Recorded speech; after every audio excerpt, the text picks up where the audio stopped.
palavra, meu Senhor, Deus da glória, ensinamento da tua palavra, Deus eterno, para a glória do teu nome santo, Deus eterno, estenda as tuas mãos, abre nossa mente, nosso entendimento, Senhor, para nós ouvir cada vez mais e aprender em ti, ó Pai, que o Senhor está voltando, o Senhor vem buscar a sua igreja, nos prepara, Deus eterno, nos prepara, Pai, nos prepara cada vez mais, Senhor, para a tua vida, Jesus querido, aleluia, louvado seja o teu nome, Senhor Deus da glória, agradecido seja a tua presença, Pai, dá um avivamento nesta noite, Senhor, aviva nós, aviva nossas forças, aviva, Jesus querido, a tua igreja, dá avivamento nesta noite, Deus eterno, as irmãs que estão em casa, estão enfermas, outras ficar descansando, Pai, dá avivamento, meu grande Deus, dá avivamento, Pai eterno, para a glória de ti, ó Pai, para a glória do teu nome santo, em nome do Pai, do Filho, do Espírito Santo de Deus, amém?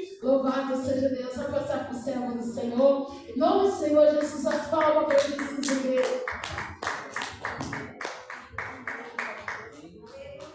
Saúde, amada igreja, com a santa paz de Cristo Jesus, o Senhor da glória. Louvado é o nome dele para sempre.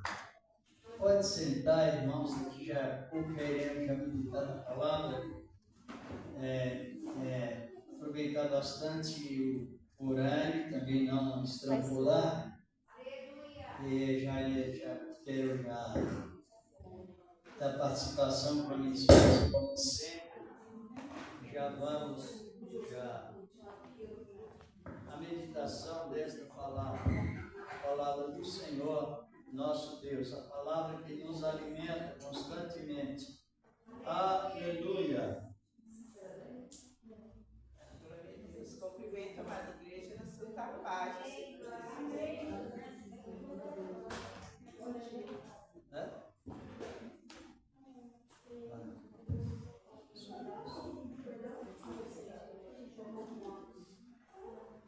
Vamos louvar ao Senhor um hino titulado Um Amigo Entre os Linhos, pode ser, né? 344 da Harpa Cristã, que souber nos ajude, e daqui a pouco iremos nessa meditação da boa palavra do Senhor, nosso amado Deus.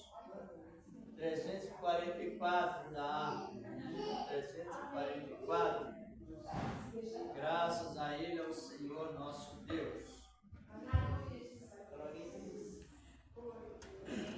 Criouleiros no meio dos vales, está um amigo que é caro pra mim. Quero segui-lo isento dos males, vê-lo no céu com os anjos enfim. Meu Salvador Jesus, ó Filho do bom Deus, graças por tua luz que veio do céu, por mim provaste a cruz, por mim morreste, Jesus. 344.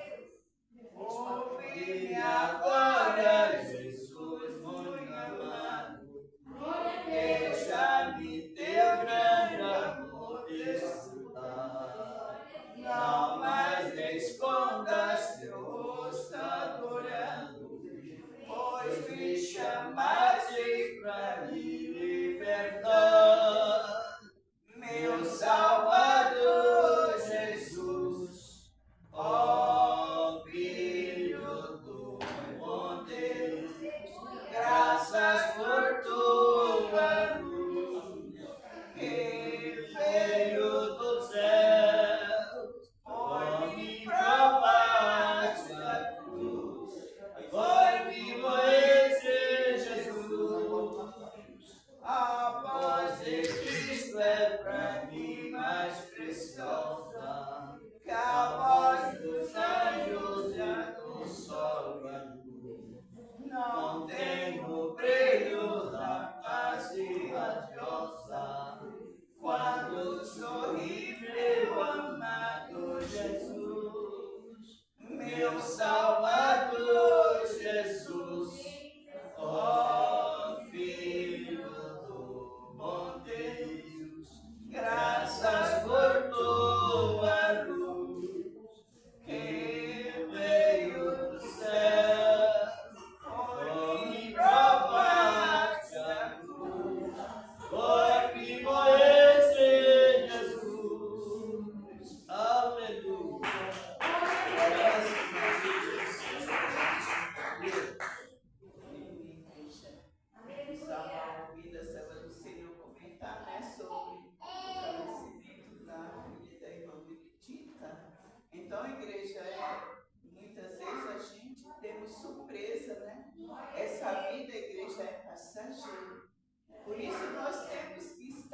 casal chegaram para o trabalho.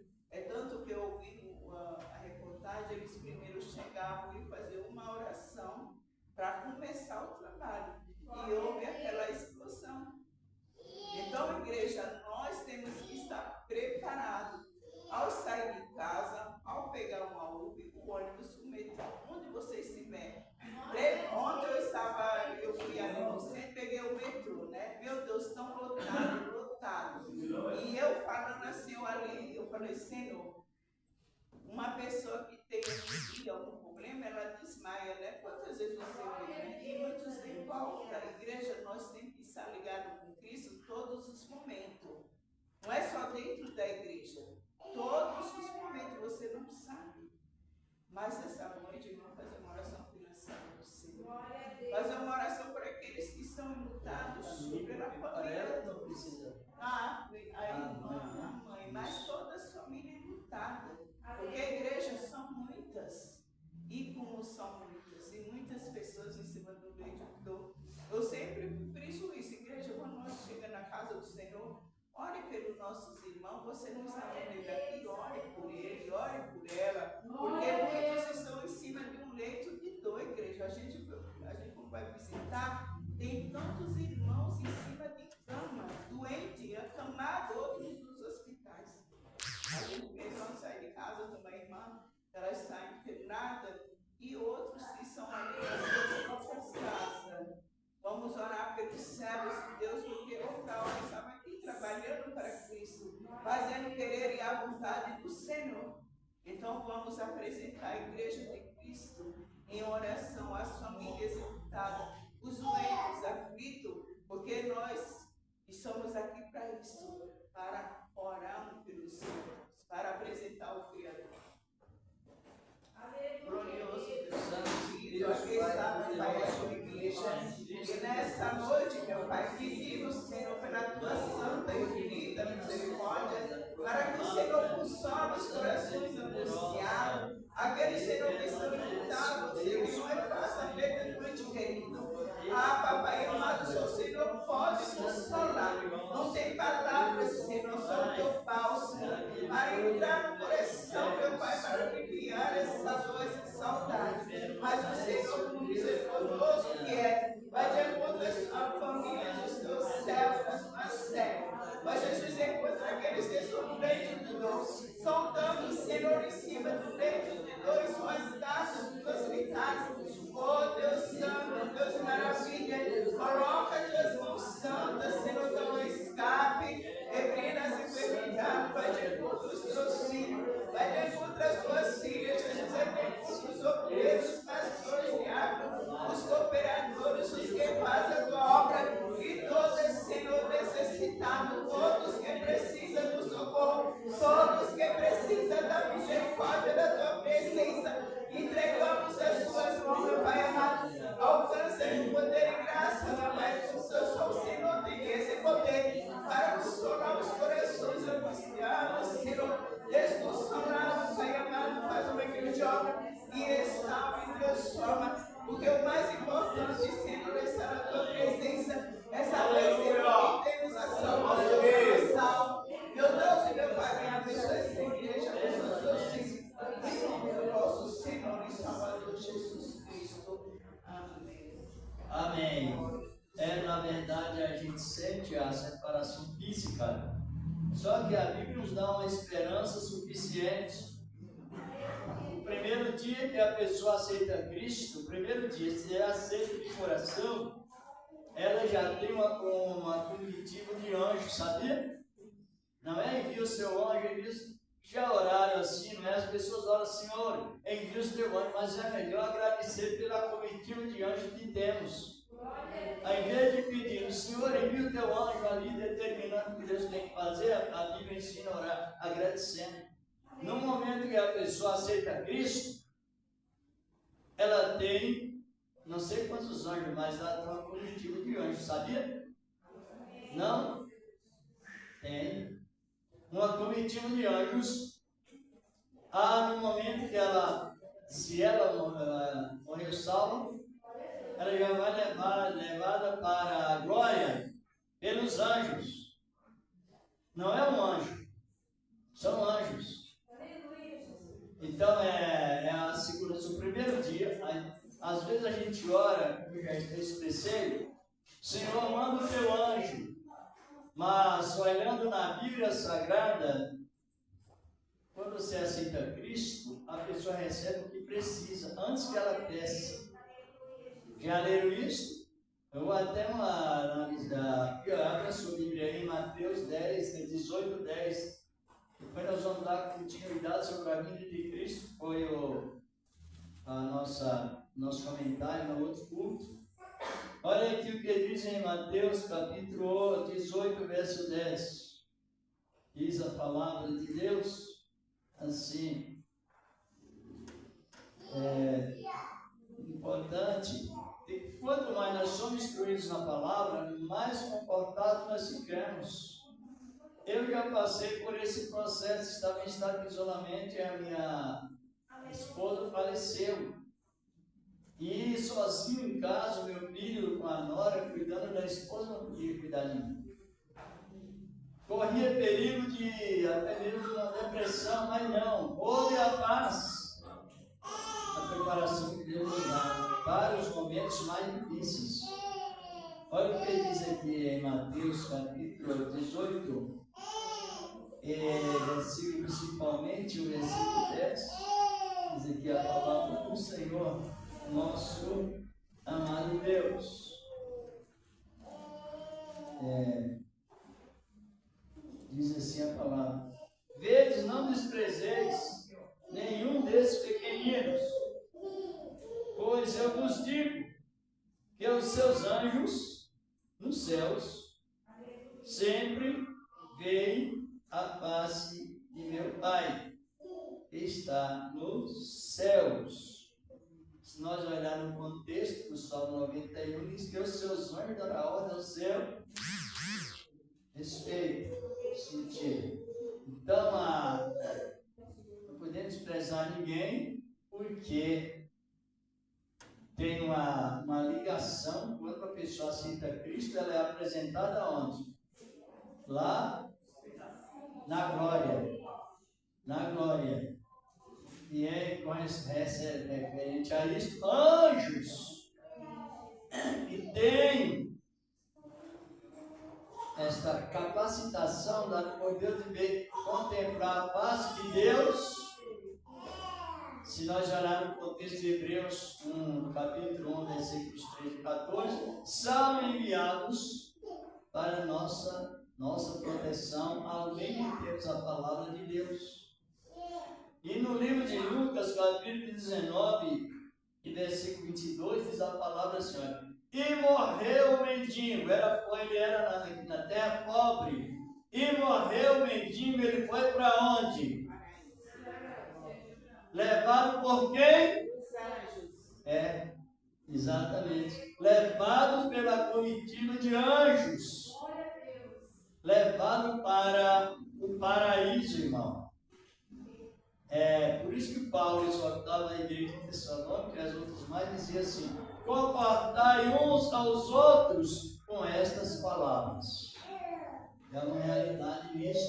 Então, fisicamente a pessoa sente que faz parte do ser humano, mas no consolo da Bíblia Sagrada é assim que funciona. Os anjos de Deus, uma pessoa tem muitos anjos ao seu lado. A gente não vê literariamente, mas a Bíblia fala e nós cremos nisso. Muito lindo a palavra. Nós já vamos já adiantar a parte das ofertas para já continuar nessa palavra. A palavra do Senhor, nosso Deus, a palavra que nos orienta. A palavra que nos, cada momento a mais, nos fortifica. A palavra que identifica o verdadeiro culto de cura divina é a palavra, no sentido geral. Quem pode ajudar com a sua oferta, apresente a Deus já em ação de graças. Como nós manda a palavra do Senhor, nosso Deus.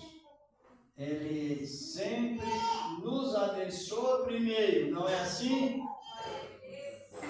A gente oferta porque Ele preparou tudo antes. Glória a Deus. Antes que até mesmo que o mundo existisse, Ele já tinha preparado as ofertas para nós.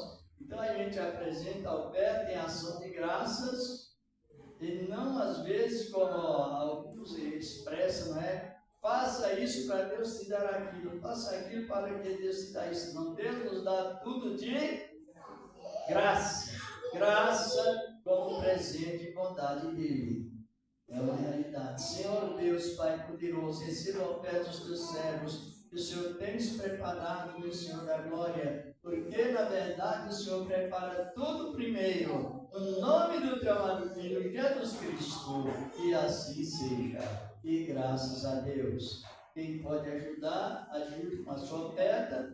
Quem não trouxe a oferta, trouxe a presença. Glória a Deus! Quem não trouxe a oferta, trouxe. Qual é maior? É a oferta dinheiro ou a presença? Qual é a maior oferta que a Bíblia diz? A nossa presença na igreja de corpo presente, marcando esta presença, o corpo e prestando a fraternidade uns aos outros. Louvado é o nome do Senhor. Tem alguém que pegou o envelope também para, assim que o Senhor preparar, trazer oferta para ajudar na obra? Tem alguém que tem levantado as mãos? Alguém poderá entregá-lo? Não tem? Então, certamente o ainda tem, e assim que Deus preparar, trará. Irmã, vai. Isso, passe pela fé, se alguém quiser. O envelope, sabe qual é o valor do envelope? Quem sabe? No final, estou falando o objetivo do envelope, não é o valor, é o objetivo. Para descer o envelope, irmãos.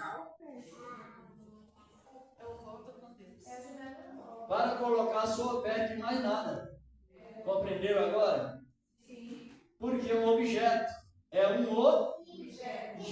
E o objeto não funciona a não ser na posição que ele é. Ele funciona. Como temos comentado até com o irmão, mas nós precisamos constantemente estar sempre instruídos por meio da palavra. A maior parte dos cristãos, eles não sabem o que significa, pode até saber, mas usam a fé distorcida em objetos. Isso é um perigo. Essa fé é o modelo do paganismo. E a palavra diz que a nossa fé, ela precisa ser uma fé nas coisas que não veem, e crendo sem ver. Vamos já dar prosseguimento na palavra, que Deus continua abençoando. Nós tivemos um comentário sobre os sinais mais afetivos que revela a vida de Cristo. Quem está lembrado? Os sinais, ou o maior sinal que revela a vida de Cristo, nos revela a vida de Cristo. O maior sinal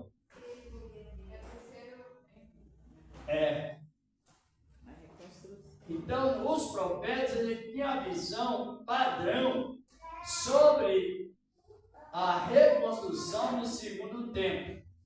E é tão importante que nenhum dos profetas, não foi só os profetas não, mulheres, meninas, ou seja, mocinhas, pessoas idosas, trabalharam de uma maneira tão despertada, com a razão daquilo que era necessário.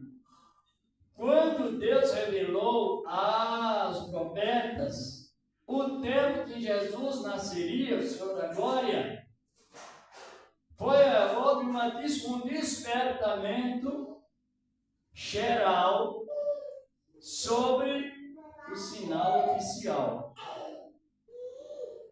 Qual o sinal? No livro do profeta Ageu, capítulo 2, verso 9, lá está a palavra mencionada por Ageu, a visão da glória da segunda casa. A segunda, por que a segunda? Lá em 1 Crônicas, capítulo 7, Salomão construiu o templo em cima do monte, para quem não descobriu, em cima do monte Moriá, que é também ligado, conhecido como Monte Sião. Está no capítulo 13 de 2 Crônicas, versículo 1. Por que, irmãos, nós estamos comentando isso? Porque é algo que surgiu na profecia e ela vem reavivando em cada coração pelo Espírito Santo. Quando Deus mandou Abraão subir lá no Monte Moriá, que tipo de obra Abraão recebeu a ordem de Deus para fazer? O sacrifício de um cordeiro. Falou com Isaac, mas por 2 motivos Isaac não foi morto. Por 2 motivos. Ele não foi morto porque Deus não aceita sacrifício humano. Então Deus se profanaria o seu nome se Abraão matasse Isaac. Que as nações costumavam fazer isso lá depois de repousado no Egito. Os filhos eram oferecidos aos ídolos antes de nascesse. Então igualaria o paganismo. Outro motivo, Isaac era o filho da promessa. E Isaac seria chamada a nação de Israel, a herança de Isaac. E isso não tinha acontecido. Por isso que Abraão disse assim: iremos ficar-vos aqui com seus servos. Iremos, e após sacrificarmos ao Senhor, ou adorar ao Senhor, voltaremos. Então ele sabia que Isaac voltaria vivo. Por causa da promessa, está mesmo em Hebreus 11, 27, da palavra que Abraão creu que Deus era fiel até para fazer com que os mortos ressuscitassem. Mas a questão é que ali houve a revelação e ela foi considerada, todos que foram participando do Espírito Santo olhavam para aquele local. Quando apareceu ali o cordeiro, que Abraão degolou, aquele local ficou sagrado a Deus, consagrado para o lugar de adoração. Hoje a adoração está dentro de nós, mas a visão do templo, ela não se descartou, ela está ali. Aí, até anos passados, Salomão construiu um local, a igreja naquele local, onde Abraão ofereceu a Deus o holocausto, onde apareceu o cordeiro travados ou amarrados pelas duas pontas. Está em 22 de Gênesis, versículo 18, na sequência, versículos 1 ao 18. Aí o que aconteceu? O local ficou inaugurado e todas as pessoas que recebem a plenitude do Espírito Santo visa justamente o padrão da revelação divina. Salomão construiu o primeiro templo naquele local.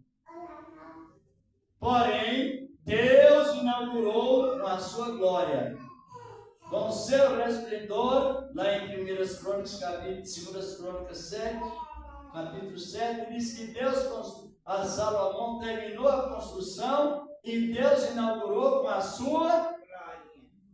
sua glória transitória.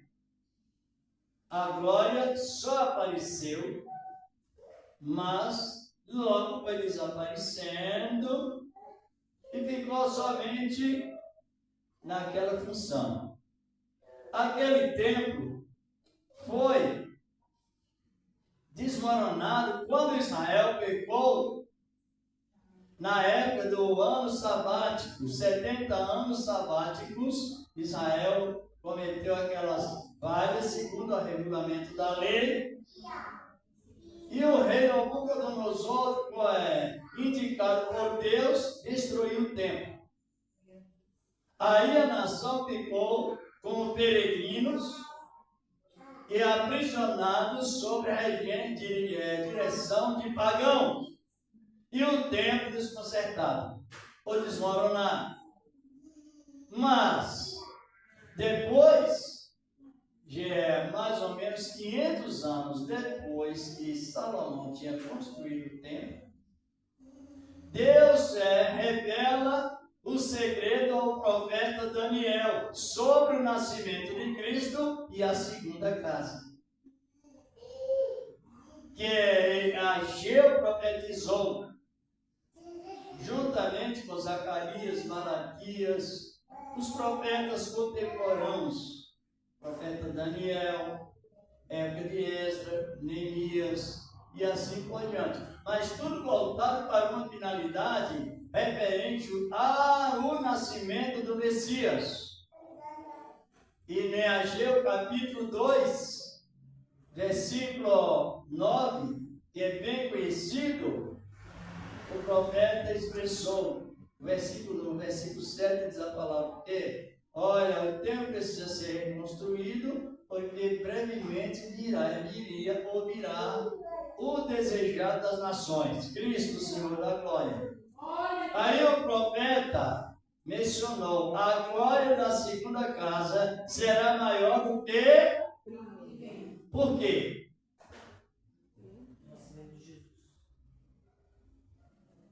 Porque a primeira foi inaugurada com a glória de Deus, mas foi, como estou referindo, foi transitório, não foi desaparecendo, não houve sinais, não houve recepção, não houve louvor, assim, alguém que tivesse um destaque nesse louvor, e ela foi desmoronada. Só que o nascimento de Cristo, aí ela despertou todos os profetas de Deus, por isso que no grupo de profetas de Deus não há contenda.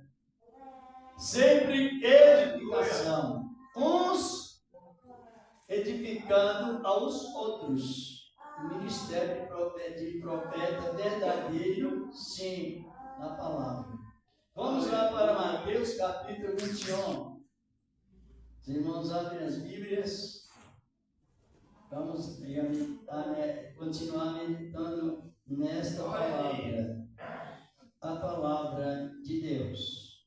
Porque eu fiz a pergunta, por qual motivo que a glória da segunda casa seria maior do que a da primeira?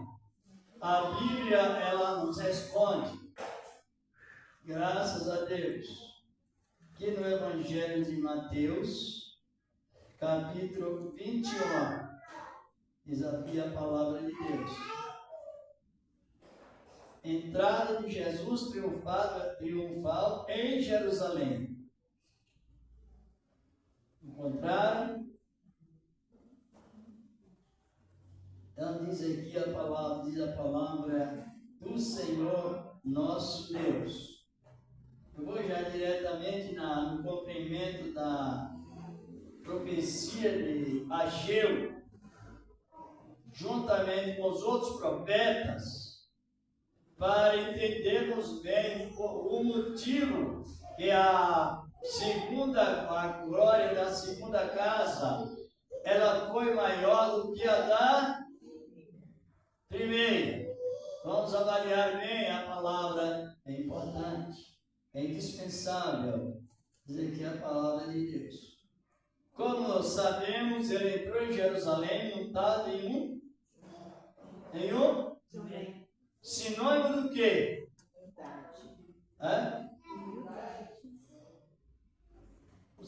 Cada animal tem um significado, não tem? E o jumento tem o seu significado de ser mais humilde. Pode avaliar que todos os profetas que descobriram quem era Jesus, queriam aprender ou imitar Cristo, os profetas. Eles sempre andavam montados em jumentos. Queria parecer Jesus, até na sua existência, o seu porte, e assim por diante. Encontraram, olha, no versículo 1 até o versículo 11, eu não vou ler tudo para ganhar mais tempo, mas eu quero relacionar. Ele entrou em Jerusalém montado no jumento, não foi isso? Sim, animal humilde. Quem profetizou que Jesus entraria montado lá em Jerusalém no jumento? Sabe quem? O profeta Zacarias, no capítulo 9, verso 9. Que ele entraria, dizia ele, que ele entraria montado num jumentinho em Jerusalém. Isso é comunicação sagrada para o povo de Deus. Agora, olha o cumprimento da profecia de Ageu, capítulo 2, versículo 9. Isso de Ageu lá, mas nós vamos ver em Mateus, né? Diz aqui a palavra de Deus. No versículo 21, vou ler o 8 e 9, depois leamos também até o 10 e 11, depois prosseguiremos. Olha o que diz a palavra. O 8 diz: e a maior parte da multidão estendeu os seus mantos pelo caminho, e outros cortavam ramos de árvores e os espalhavam pelo caminho. Versículo 9. E as multidões, tanto as que procediam, como os que seguiam, clamavam, dizendo: Hosana ao filho de Davi. Era descendente de Davi, Jesus. Bendito que vem em nome do Senhor, Hosana nas alturas. Então ele entrou em Jerusalém. E um grupo de pessoas estava na revelação que era Cristo, deu todo o apoio a ele. Aí começou o cumprimento da profecia de quem? Zacarias. Sobre o jumentinho, a profecia de Zacarias. Mas a recepção já refere à profecia de Ageu. A glória foi maior, porque era Deus em forma de gente. Deus no meio de gente. Era Deus. Olhe bem. E diz o versículo 10. E ao entrar ele em Jerusalém, agitou-se a cidade toda e perguntavam: quem é este? Quer dizer que os irmãos sabem que a classe de crente mais perigosa é o religioso. Ele cria uma meta de religião que ele não se dobra diante da humildade. Está sempre trabalhando em cima das suas próprias ideias. E alguém que não entendia perguntar: quem é esse? Vamos analisando bem. Quem é esse? E as multidões respondiam: este é o profeta Jesus de Nazaré, da Galileia. Aí já foi cumprindo, porque a glória já se tornou maior. Primeiro porque ele foi recebido pelos discípulos. Os que entendiam a palavra foram recebidos, mas outros confusos.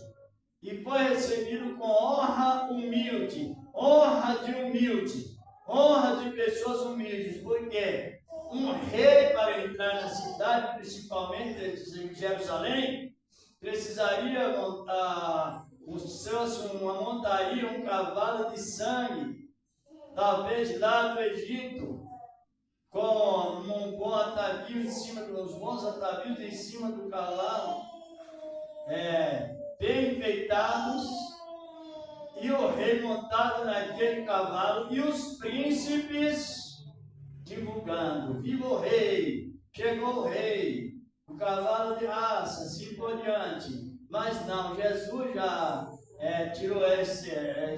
quebrou esse protocolo da intelectualidade mais alta e se colocou numa posição que ele poderia receber todos humildes. Todos humildes, ele precisaria receber. Então ele aceitou vestidos, ramos de palmeiras, aqui nós estamos falando palmeiras nas palmas, é sinônimo de grandes vitórias, enfim, festa. Por fim, e quando ele entrou em Jerusalém, naquela humildade, porque foi um momentinho, como estávamos comentando, e eles responderam: é Jesus de Nazaré, Jesus da Galileia. Quem está compreendendo? Aleluia! Veja bem, a revelação estava ali. E continuou assim. Mas no versículo 12, olha o cumprimento da profecia de Ageu. A profecia de Ageu, aqui, olha. E então, versículo 12. Então Jesus entrou no templo. Entrou aonde? Que já fazia 40 anos na história dos personagens. Mostra-nos que já fazia 40 anos que o templo estava reconstruído. Aleluia! Para qual finalidade? Esperar o rei. E chegou o momento que o rei fez presente lá em Jerusalém. Aí aparece aqui o motivo por qual a glória da segunda casa foi maior do que a da primeira. Aqui está o motivo.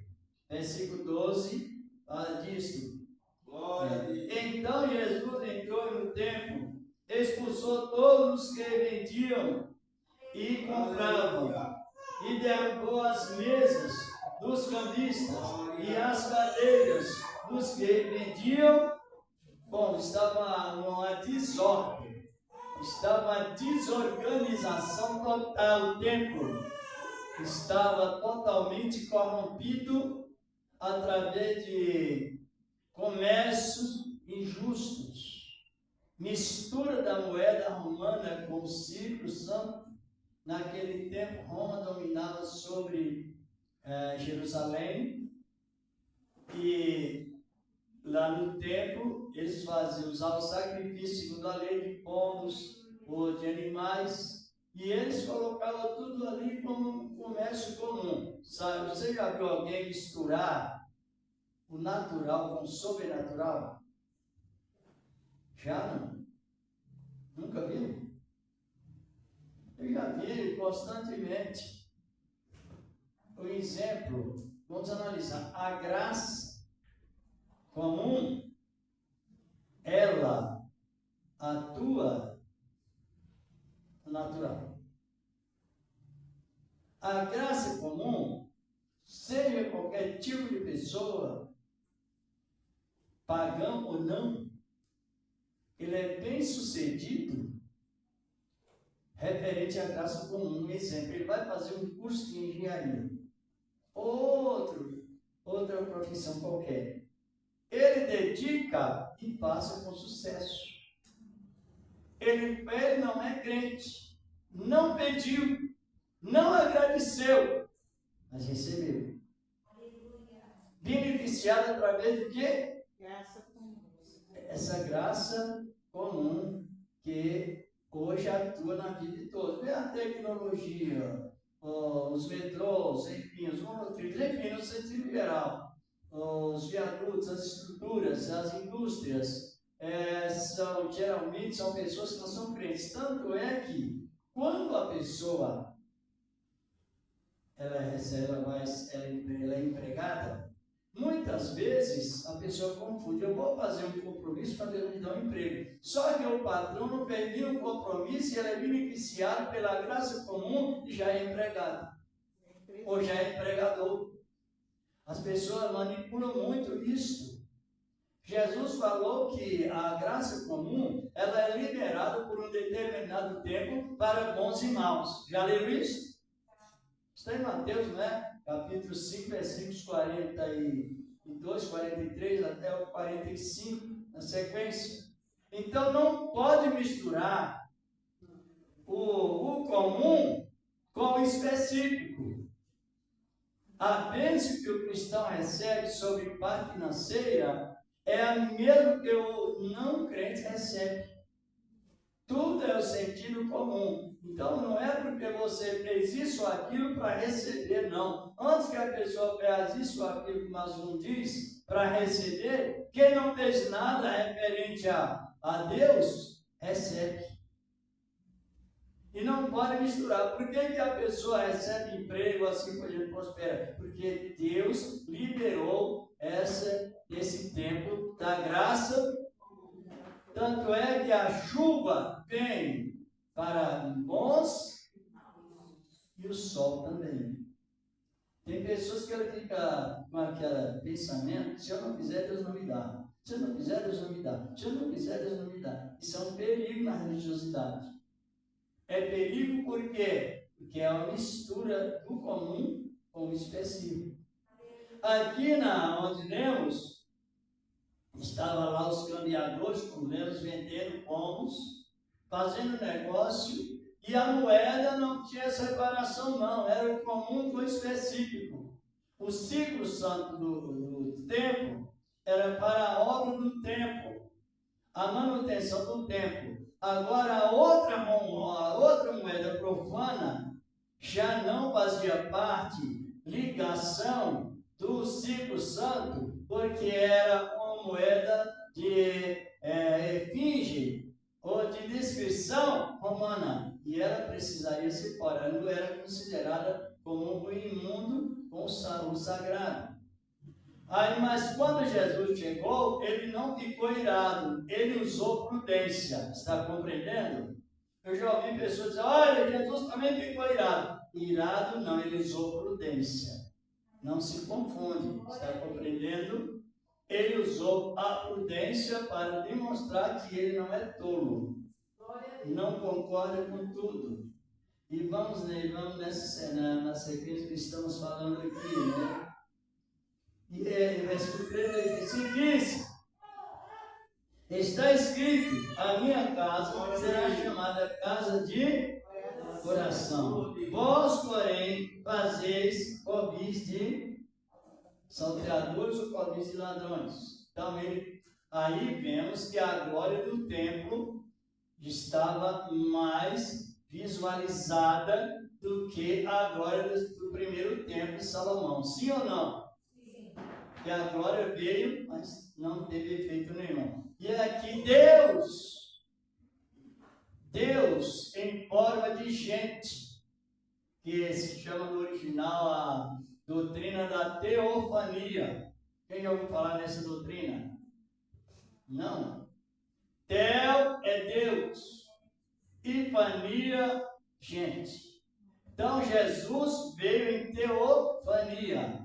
Deus em forma de gente, Deus no meio de gente. Deus convivendo com gente, em forma de gente. Assim que depois veio Cristo Senhor da glória. Como o anjo abençoou Jacó, também foi em forma de teofania. O anjo com A maiúsculo referia Cristo, diminuindo a glória, para que o homem pudesse ver o ser humano e ficar vivo. Aí veio Jesus, como nós estamos referindo aqui, deu as devidas instruções e diz aqui a palavra de Deus, versículo 14: e chegaram-se a ele, aonde? No segundo tempo. Isto, 14. Não sei se alguém quer ler, ou não quer ler para nós, ou na outra... outro culto tinha alguém que lia. Dá para ler, irmão? Verso 14 do capítulo 21 do Evangelho de Mateus. E foram percorrer o tempo cego de cursos. Isso. E veio ter com ele quem? Chegaram para ele pessoas proibidas extremamente pelos religiosos de entrar no templo. era expressamente pessoas com defeitos entrar dentro do templo. Agora Jesus abriu um espaço acessível, glória a Deus! E a glória de Deus brilhou em Jesus. Entrou ali muitos cegos e coxos, e ele os curou. Aí a glória estava sendo maior, porque o maior privilégio que Deus nos revela é benefício à obra das suas mãos, que fomos nós. Fomos feitos a obra-prima das mãos dele ou não? Sim. Exatamente. Versículo 15.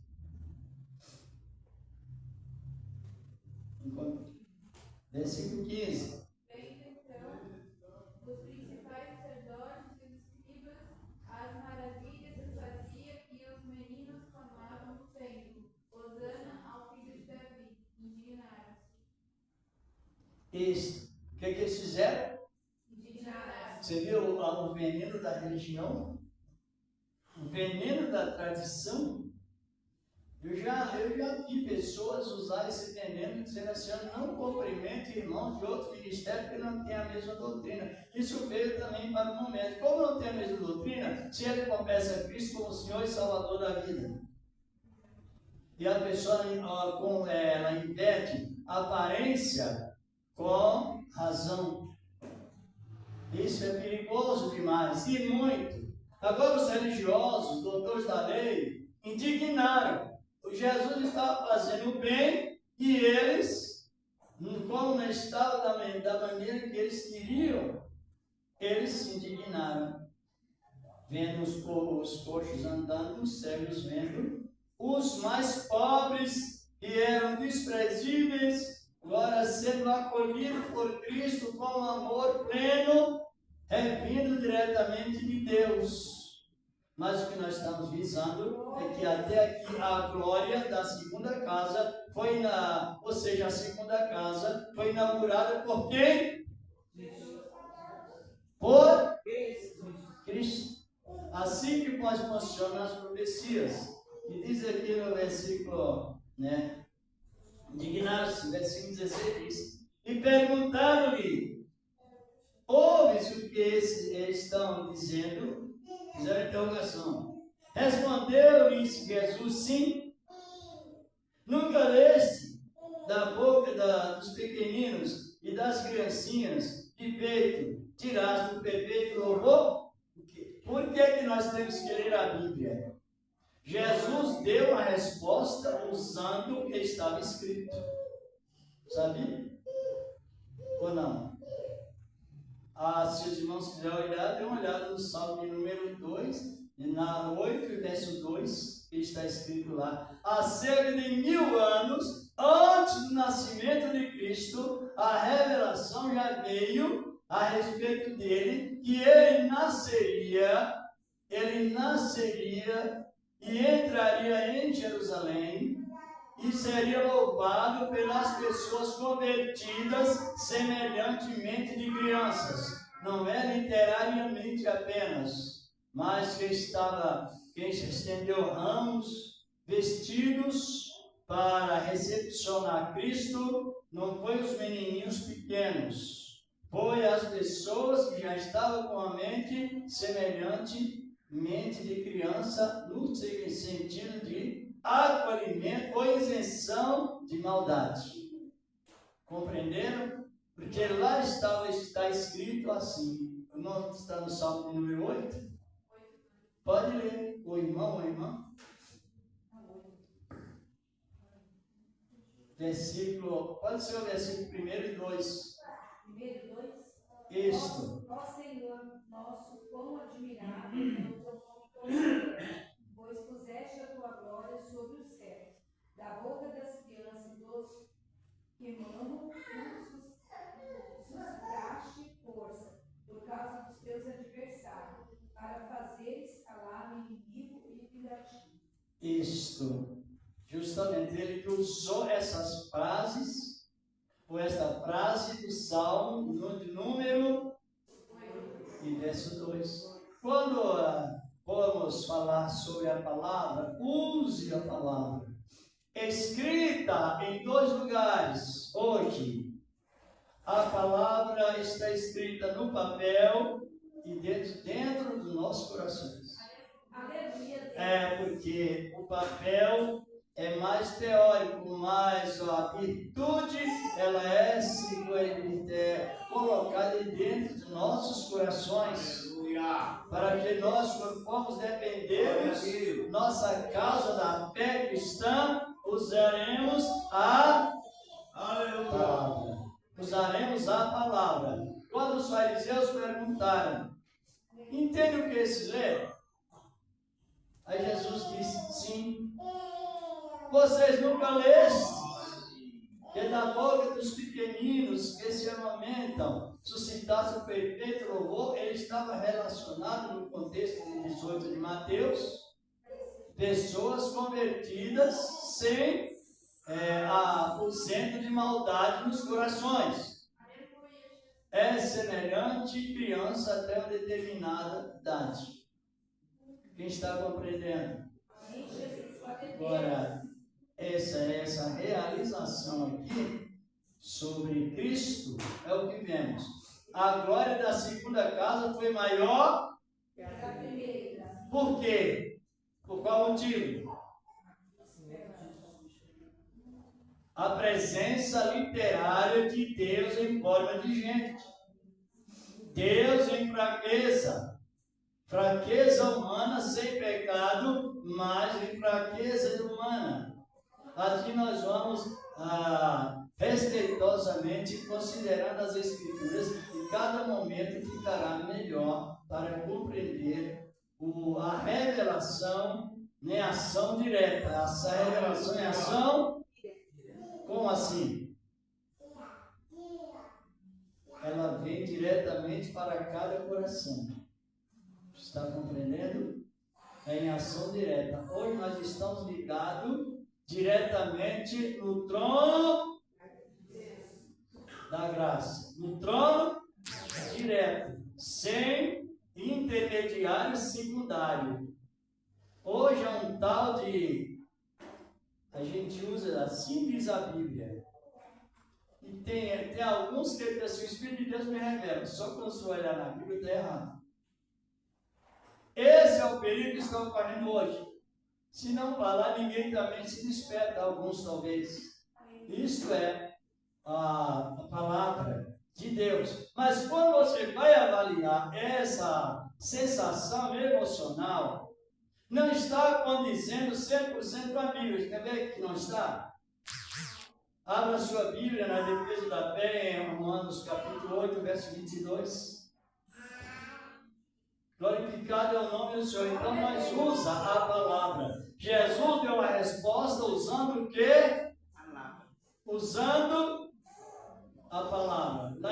Também ele combateu com Satanás. Contra o Satanás no deserto, ele usou a palavra. Quem encontrar Romanos capítulo 8, versículo 22 ao 24. Glorificado é o nome do Senhor. O irmão, se quiser ler, pode ler. Quando encontrar, lógico. Porque sabemos que todas as criações gemem e está justamente com dores de parto até agora. E não só ela, mas nós mesmos, que temos as primícias do Espírito, também gememos em nós mesmos, esperando a adoção, a saber, a redenção do nosso corpo. Porque em esperança somos salvos. Ora, a esperança que se vê não é esperança, porque os que alguém vê, como a espera. Isso. Olhe, você já viu isso? Não confirma. Não é você. Não é. Tem 3 pessoas que estão passando por um processo. É mentira. Todo o ser humano está gemendo. Não existe revelação mirim. Existe a palavra integral. Toda a criação, a criatura o quê? E até nós, que temos a primícia do Espírito, dizia Paulo naquela época, e dizemos nós hoje, nessa época nós. Gememos também, esperando a redenção desse povo. Não é 2 ou 3, não, é todos. Você já viu aquela questão de alguém dizer, olha, tem 3 pessoas aqui que Deus está falando para vigiar. Não é verdade. Usa a Bíblia. Abra a sua Bíblia em Marcos 13, 35, 37. O Evangelho de Marcos, quem encontrar, leiam. Então, ao contrário que a palavra surge, está a cada momento a mais deslocando as pessoas da visão bíblica, que é a visão 100% espiritual. Marcos 13, 37.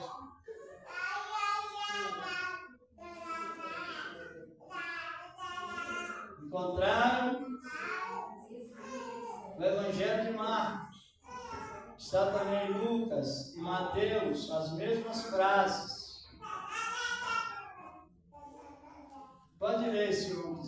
E as coisas que digo, digo-as a todos. Vigiai. A irmã quer confirmar? Amém. Lê aí, de novo. E as coisas que vos digo, digo-as a todos. Vigiai. Não fala com 2 ou 3, não.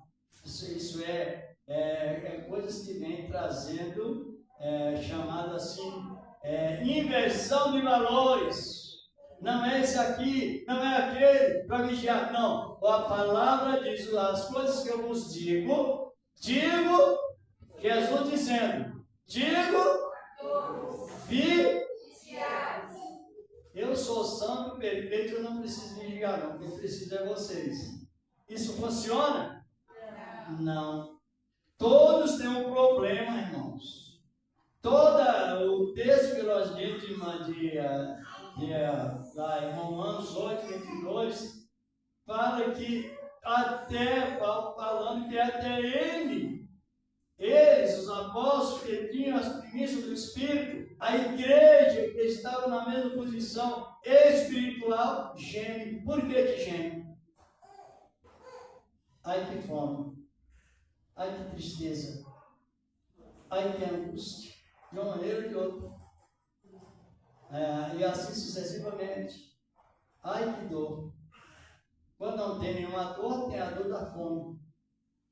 Está compreendendo? No sentido geral. E tudo refere no sentido geral. Então não confirma. Não é você, não é aceitável.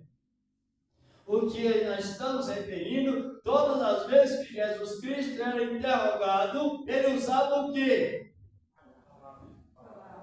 A palavra. E os que são, a Bíblia chama de crentes prudentes. Os prudentes usa como defesa da fé o ministério da... Se todos gemem, todos estão ordenados a vir. Como é que é 2 ou 3? É mentira ou não é? É redução daquilo que é o complemento. E isso não tem causado até distúrbio mental na vida. Uma vez eu cheguei na igreja e fui avisado. Vamos fazer uma visita a uma pessoa que ela está depressiva, terrivelmente. E chegamos lá, ela recebeu esse comunicado. Deus vai tocar na parte mais sensível da sua pessoa. Ela imediatamente perdeu o controle, saiu desesperada. É minha mãe que vai morrer agora. E não foi isso. Não foi nada. E só enganação. Tem tantos e tantos e tantos e tantos e tantos e tantos. Então, nós temos que usar a ordem imperativa de Cristo. Usar a ordem... Que é a ordem imperativa? Examinai, porque vós cuidais a vida eterna, e são elas que de mim testificam. João capítulo 5, verso 39. E mediante a palavra de Deus, é que nós somos bem avisados. E o que aconteceu? Voltando ao mesmo tempo. O trigo, ele vai ficar até o arrebatamento, dito por Cristo, não é? Só que o joio, melhor dizer, vai ficar até o arrebatamento juntamente com o trigo. Só que discernimento espiritual faz a diferença. É uma realidade. Tem pessoas que ela começa a inventar, e quando vê que você não dá glória nem levanta a mão, ela fica irritada, mas é o conceito, você dá glória com a razão da palavra. A palavra do Senhor, nosso Deus, então isso tem prejudicado muito. O resultado, você faz uma pergunta. Eu fiz uma pergunta simples assim, ó. Foi uma pergunta simples. Você se lembra onde existe o Pai Nosso na Bíblia? Bem assim a pergunta. Mas os que estavam lá não receberam. Perigoso. A outra pergunta, numa reunião assim, semelhante assim, essa, a tribulação produz o quê? O irmão mais depressa respondeu: ira. A tribulação produz ira?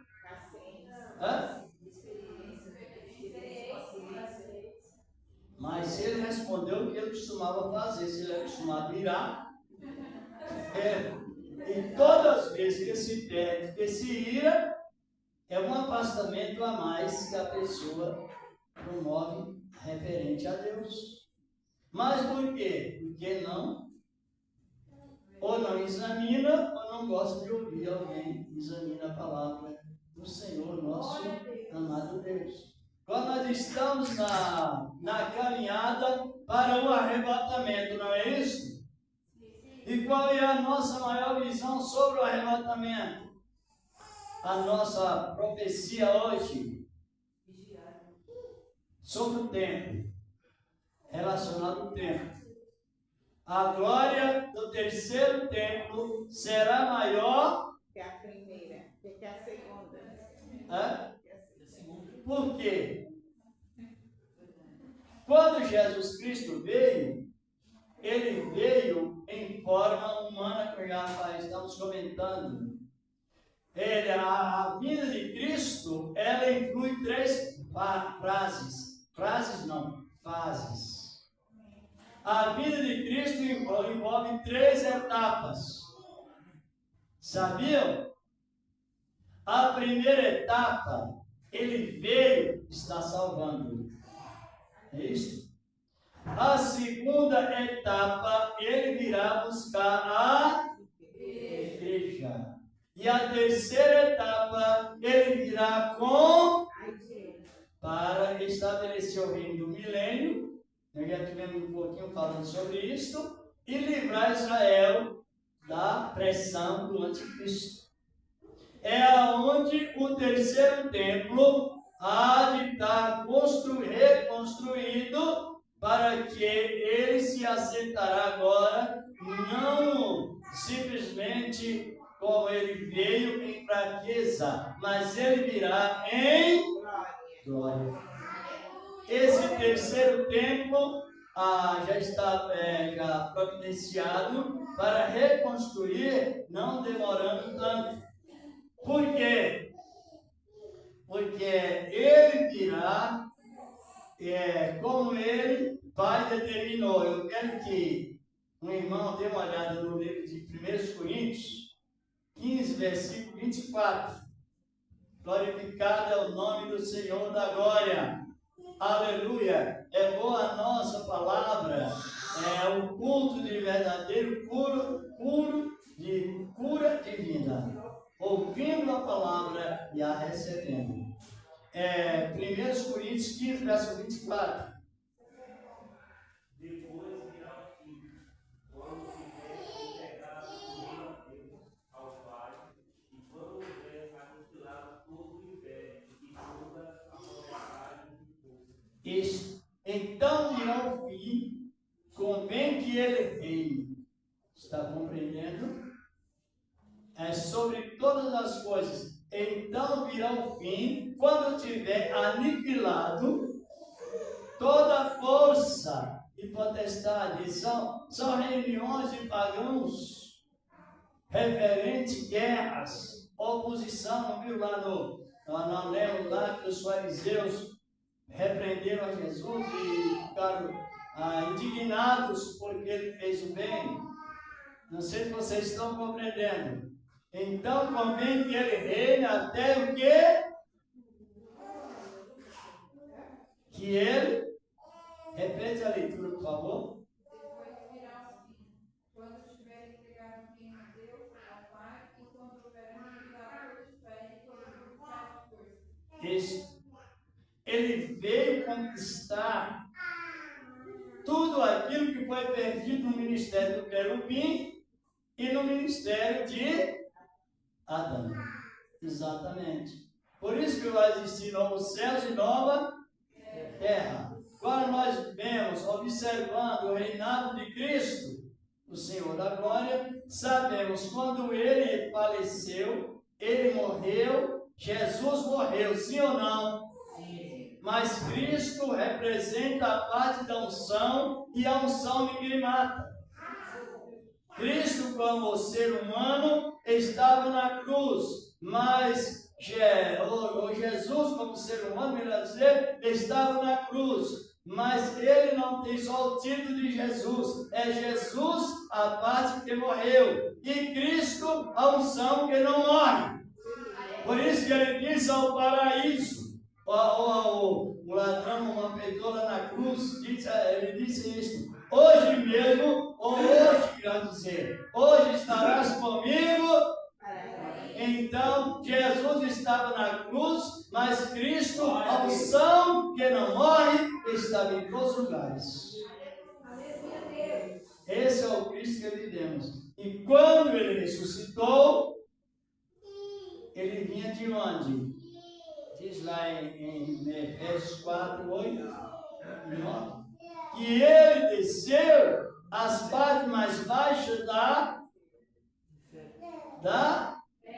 não é geograficamente falando Jerusalém para Jericó, que Jericó é a parte mais baixa da terra, mas ele desceu às profundezas da terra durante os 3 dias e 3 noites, que o seu corpo estava na sepultura.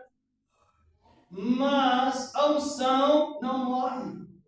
Ele mesmo disse: não tem mais aquele que não tem mais os homens que matam a carne, mas não podem matar o espírito, nem a unção. Aí temos a conquista, é um ministério de conquista. Maria fez missão de saudar a ele e ele rejeitou.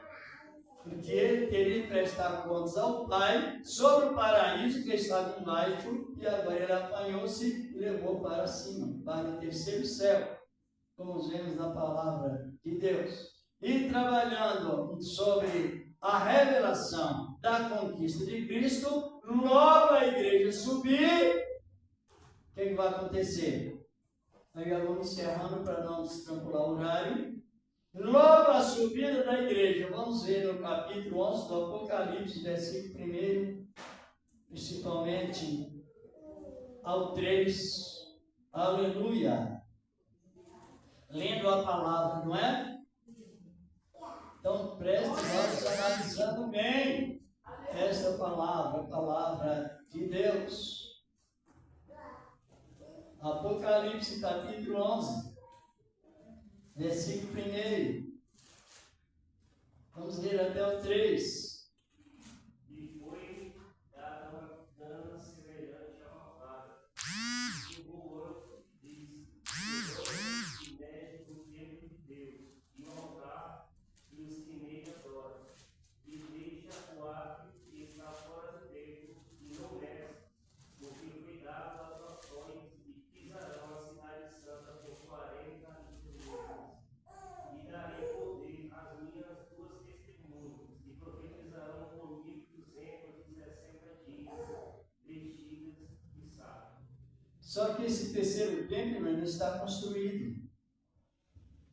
Essa visão aqui, ela ainda vai se cumprir.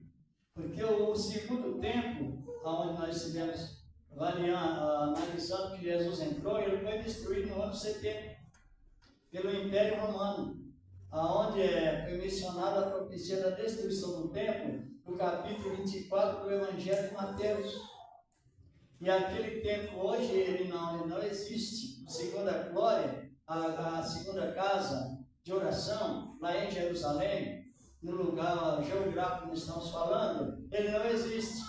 Foi destruído no ano 70. Todas as pessoas que vai procurar a profecia juntamente com a história, descobrem isso, e é uma realidade. Só que esse templo aqui que o anjo viu, que mostrou a João, é a terceira glória. É a terceira glória. Então, analisando bem, o Evangelho, ele está sendo pregado pelo ministério estrangeiro. Nós não somos descendentes de Israel, por descendentes de sangue, não. Nós somos estrangeiros.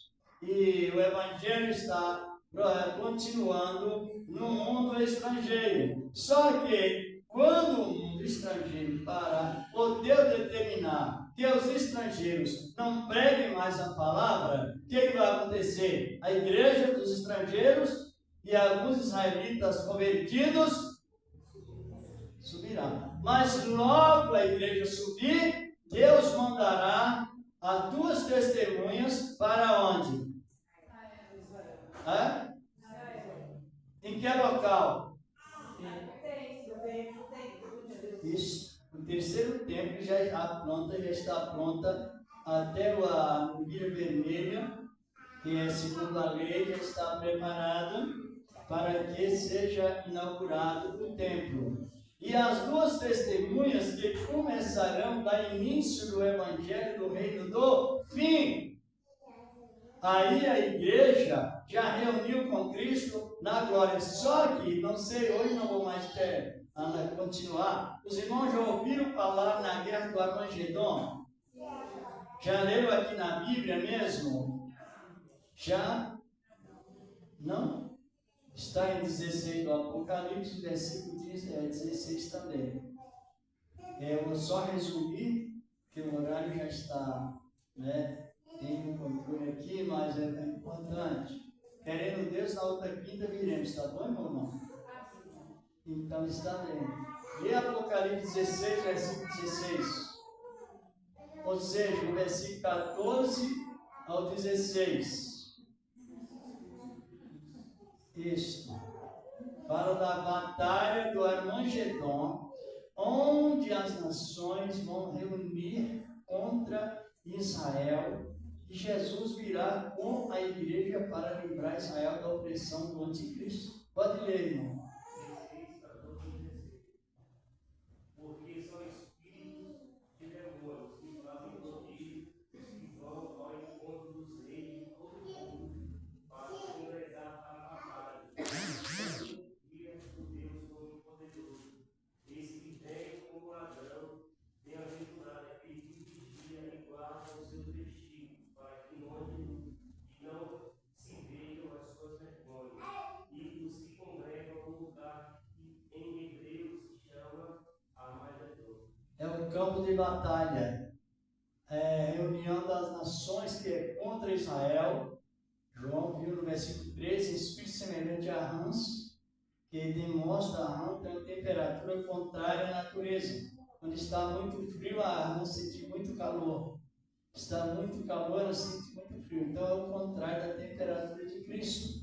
Então, numa linguagem metafórica ou linguagem figurada, João contempla, através do anjo, as nações unidas para ir para o vale de Megido, no grego, e Megido, no português, é o vale da batalha, aonde Satanás será preso por 1000 anos. Agora, quando isso suceder, no momento em que as duas testemunhas forem mortas e for mencionado uma falsa paz por 3 anos e meio. No fim dos 3 anos e meio, o anticristo quer inaugurar o reino, mas há um obstáculo. Ele, para inaugurar o seu reino, ele já está lá assolando no terceiro templo, já construído na época.